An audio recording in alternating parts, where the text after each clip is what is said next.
Bonjour à tous, je m'appelle Laura Prioul, j'ai 21 ans et il y a un an maintenant que j'ai été agressée physiquement, frappée, violée.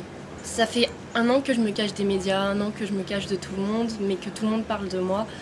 Je n'ai jamais parlé parce que je ne voulais pas faire le buzz, parce que j'avais peur, parce que je ne veux pas entendre parler de moi comme ça, parce que je me sens vraiment salie par cette histoire. Tout le monde est au courant, tous mes amis, toute ma famille, tout le monde sait ce qui s'est passé pour moi. Et c'est vraiment très dur à accepter. Donc maintenant, je vais être cash et je vais vous dire ce qui s'est passé sans vraiment rentrer dans les détails. J'étais en boîte de nuit sur Paris. Il se trouve que mon agresseur était aussi là. On a passé une super soirée, vraiment très gentil, à m'inviter à sa table, à boire un verre, etc. Je ne buvais que de l'eau.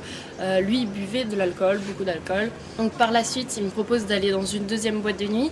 Je me soucie du fait de comment je vais rentrer chez moi. Il me dit qu'il a des chauffeurs privés, qu'il me fera ramener, etc. Donc très bien. On part pour cette deuxième boîte de nuit. Au final, une voiture se gare à côté de nous, des paroles sont échangées en arabe, je n'y comprends strictement rien du tout. Je demande à mon agresseur ce qui se passe et il m'explique qu'on va finir en fait la soirée dans un hôtel, dans l'hôtel de son ami, parce que la boîte de nuit n'est pas très bien. Soit.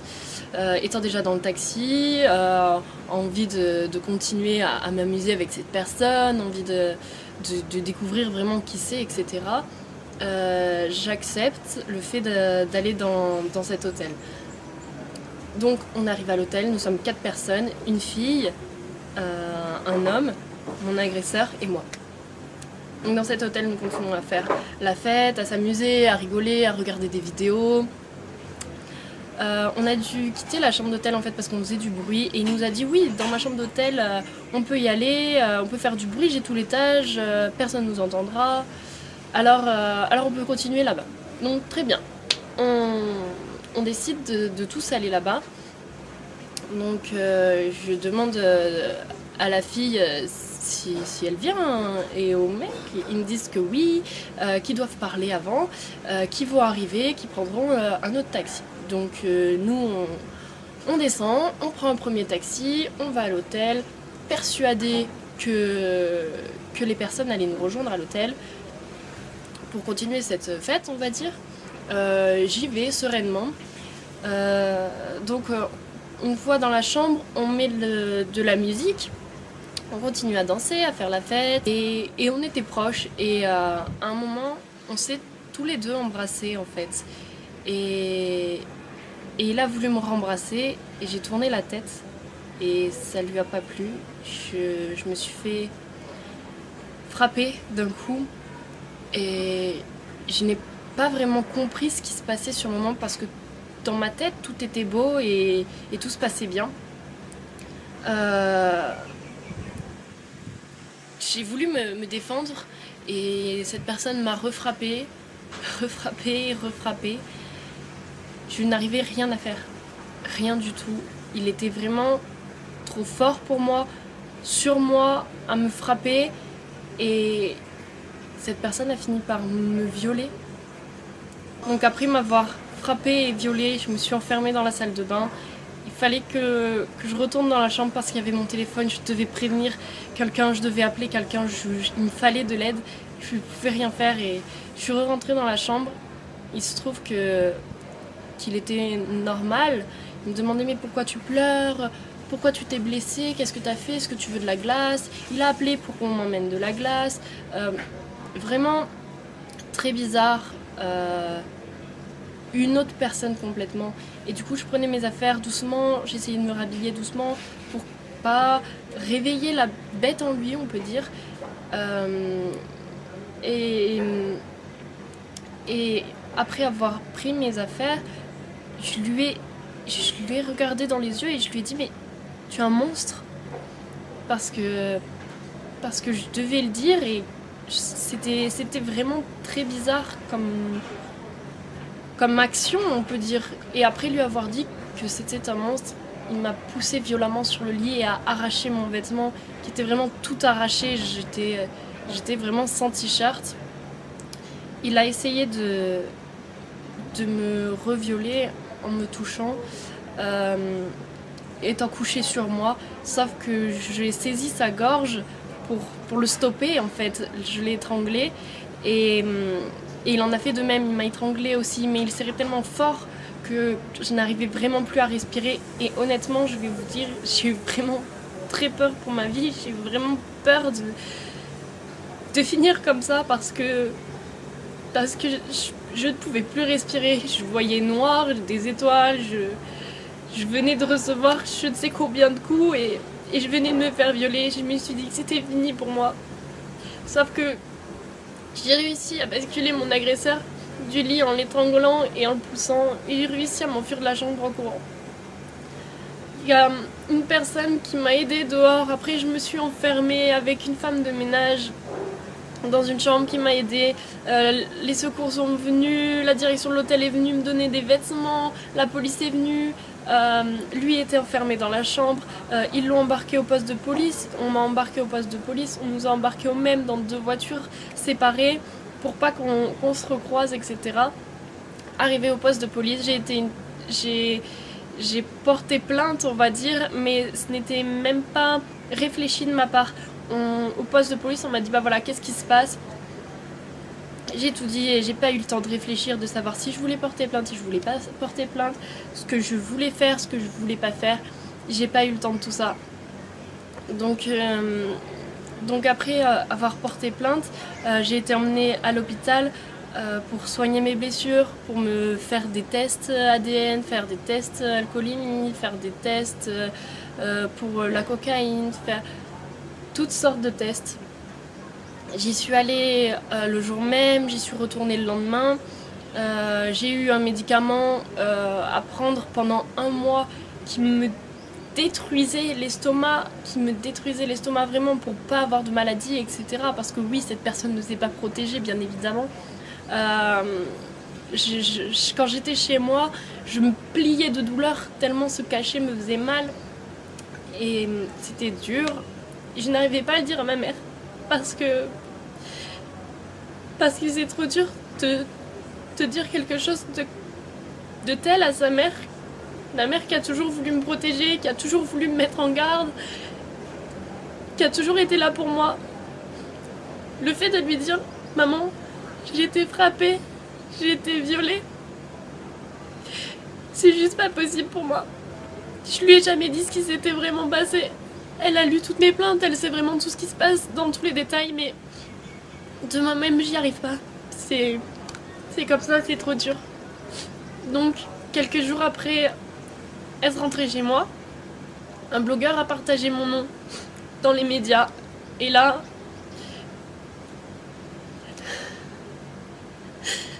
j'ai toute ma vie, on peut dire, qui s'est écroulée ce jour-là. Parce que on a commencé à m'insulter. On a commencé à me traiter de tous les noms. On a commencé à me menacer de mort. On a commencé à me menacer de tout ce que vous voulez.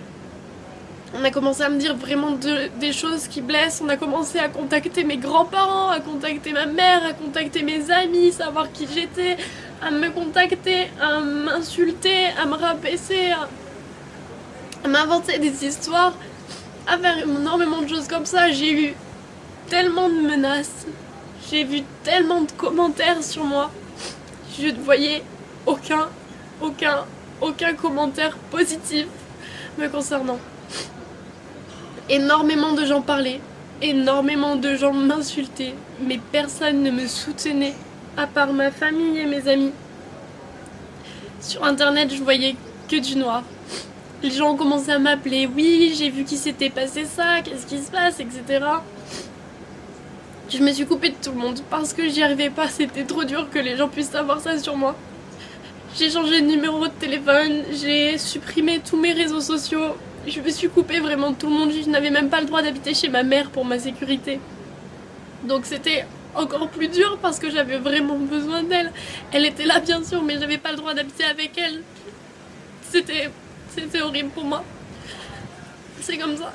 Dans les médias, j'ai pu voir que j'avais refusé la confrontation, alors que non. La police m'a bien expliqué que je pouvais faire la confrontation maintenant devant eux, ou que je pouvais la faire plus tard devant le juge, avec un avocat, après avoir réfléchi, etc. Sachant que je venais de me faire agresser par cette personne, la dernière chose dont j'avais envie, c'était de le recroiser, de le voir ou de l'entendre même, ou quoi que ce soit. Donc j'ai dit que j'étais pas prête et que je voudrais le faire plus tard. Donc voilà, donc je n'ai jamais refusé de confrontation, je l'ai fait plus tard. Ensuite, on a pu dire que j'étais coiffeuse, que j'étais escort girl, que j'étais chômeuse, que j'habitais à Nice, que je faisais que des défilés de mode, que plein de choses comme ça. Et tout est faux. Après, au Nouvel An, on a dit que des fans de mon agresseur m'auraient retrouvé dans la rue, sorti du lido, m'auraient fracassé, tapé une bouteille de bière sur la tête, etc. Alors que je ne suis même pas sortie pour le Nouvel An. J'étais chez moi, dans mon appartement, je n'étais même pas sur Paris. Je n'étais même pas dans la ville où les faits se seraient passés. Après, qu'est-ce qu'on a pu dire sur moi? On a pu dire que Laura Prioul a été prise la main dans le sac, elle serait dealeuse de drogue, elle devrait passer devant le tribunal, etc. J'avais une grande possession de drogue, etc. À ce moment-là, j'étais en train de travailler, j'étais pas du tout sur Paris. Je ne savais même pas ce qui se passait. On m'a appelé en me disant ah bon, tu vends de la drogue et tout, qu'est-ce que c'est que cette histoire et tout. Non, je ne sais même pas ce qui se passe. Les gens sont au courant avant moi de ce qui se passe. Tout le monde se permet de me raconter une vie en fait, que je n'ai jamais parlé. Donc tous les Facebook, Instagram, Snapchat, Twitter, blog qui portent mon nom, ce n'est pas moi. Je n'ai jamais écrit, je n'ai jamais ouvert ma bouche, je n'ai jamais rien fait de tel. Au jour d'aujourd'hui, oui j'ai peur, oui je fuis la ville parce que je n'arrive pas à sortir. J'ai peur qu'on me reconnaisse dans la rue, j'ai peur qu'on m'agresse, j'ai peur que toutes ces menaces soient mises à exécution, j'ai peur de croiser quelqu'un qui pourrait dire ah mais c'est elle, j'ai peur qu'il se passe quoi que ce soit, j'ai peur pour ma sécurité, j'ai peur pour la sécurité de ma famille, j'ai peur pour la sécurité de mes proches, j'ai peur pour tout ça et c'est dur pour moi d'avancer avec ça. Écoutez-moi bien, je n'accepterai jamais d'argent pour enlever ma plainte parce que je veux que cette personne finisse derrière les barreaux parce que c'est trop dur, vraiment. Et j'ai pu savoir dans les médias que je n'étais pas la seule victime de cette personne, de cet agresseur. Je sais qu'il y a d'autres filles qui ont été victimes de cette personne. Des médias en parlent, etc. Et j'essaye de me battre pour moi, mais j'essaye de me battre aussi pour ces autres personnes. Mais c'est dur, sachez-le, et j'ai besoin de soutien. Et je suis là aussi pour soutenir ces autres victimes. S'il vous plaît, sortez du silence et allez porter plainte ou je ne sais pas, mais aidez-moi, j'ai besoin d'aide, je suis toute seule contre cette personne. Les filles qui ont été victimes de quoi que ce soit, manifestez-vous, que ce soit par écrit, que ce soit en m'envoyant quelque chose, des preuves, des messages, en allant porter plainte, ce que vous voulez. Mais j'ai besoin qu'on m'aide pour mettre cette personne en prison. Sachez que je n'ai pas eu de chance parce que mon nom a été cité par un blogueur dans la presse parce que j'étais avec une connaissance de ce blogueur dans la soirée. Donc de suite, ça a fait un scandale autour de mon nom. Mais en France, vous êtes vraiment protégés. Personne ne pourra connaître votre identité si vous portez plainte. Même votre famille peut ne pas être au courant du fait que vous ayez porté plainte pour telle ou telle raison. Rien ne sera médiatisé, vous n'aurez pas de menaces, vous n'aurez pas de journaux sur le dos, vous n'aurez pas tout ça, vous serez vraiment protégés. J'ai juste besoin de vous, j'ai besoin qu'on se réunisse tous ensemble et qu'on le mette derrière les barreaux parce qu'il le mérite. C'est tout.